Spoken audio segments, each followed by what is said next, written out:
Hello সবাইকে, তোমরা সবাই কেমন আছো? আশা করছি সবাই ভালো আছো। এই যে আমার বর তোমাদেরকে ভিডিওর শুরুতেই হাই করে দিয়েছে, আর যখনই আমি বললাম আজকে তোমার জন্য সারপ্রাইজ কিছু গিফট আছে, তাই শুনে কেমন হাসি দিচ্ছে একবার দেখো। তো তারপর একে একে দিতে শুরু করলাম। Thank you for this gift. গিফটটা ছিল আমার এক দাদার তরফ থেকে, যেহেতু ও বাড়ি ছিল না তাই গিফটটা আমার কাছে দিয়ে গেছিল। This watch is valuable of time. I think my time has been golden time. So now this watch I am wear. ভিডিওটা আমি করেছি শুধুমাত্র দাদাকে দেব বলে। তো দাদা, আমি জানি তুমি ভিডিওটা অবশ্যই দেখবে, তো দেখো আমি গিফটটা তাকে কিন্তু দিয়ে দিয়েছি, আর তারও খুব পছন্দ হয়েছে।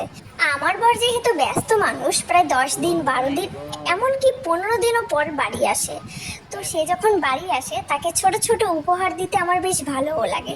তো তার হাসি দেখেই বোঝা যাচ্ছে সে কতটা খুশি। তুমি আমার হৃদয়ের গভীরে রং তুলিতে আঁকা, হৃদয়ের রাজ্যে বসত তোমার অনেক দিন পর দেখা, কি তোমার বউ। তোমরা কিন্তু বলতে পারো এটা আমি শয়তানি করেই লিখেছি। তো এই যে গিফট আনবক্সিং চলছে, তো দেখো। কাগজ দিয়ে র্যাপিং করে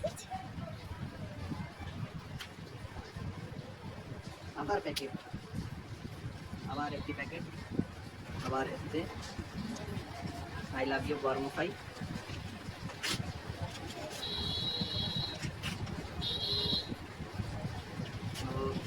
তো ভিতরে কি গিফট আছে সেটা তোমরা দেখতে থাকো।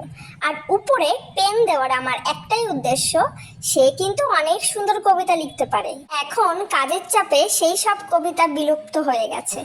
তো এরপরে একদিন আমি ভাবছি তোমাদেরকে ওর কবিতা শোনাবো তোমাদেরকে। তো নেক্সট গিফট এই যে দিয়ে দিয়েছি। তারপরে কিন্তু আমি একটা উপরে কবিতা, এমন একটা কবিতা লিখে দিয়েছি যে আমার বোন মেনে নিতে পারেনি, কারণ কবিতার সাথে বাস্তবের অনেক মিল ছিল। তোমরা প্রথমেই দেখেছিলে সে তাকে যখন আমি ঘড়িটা দিয়েছিলাম কতটা খুশি ছিল, কিন্তু লাস্টের এই গিফট পেয়ে খুশি হয়েছে ঠিকই, কিন্তু কবিতা দেখে তার মনটাই একটু বিগড়ে গেছে। তো এই ছিল আমার ভিডিও, তোমাদের কেমন লাগলো তোমরা অবশ্যই জানিও। Tata, thanks for watching. ভালো থাকো, সুস্থ থাকো সবাই।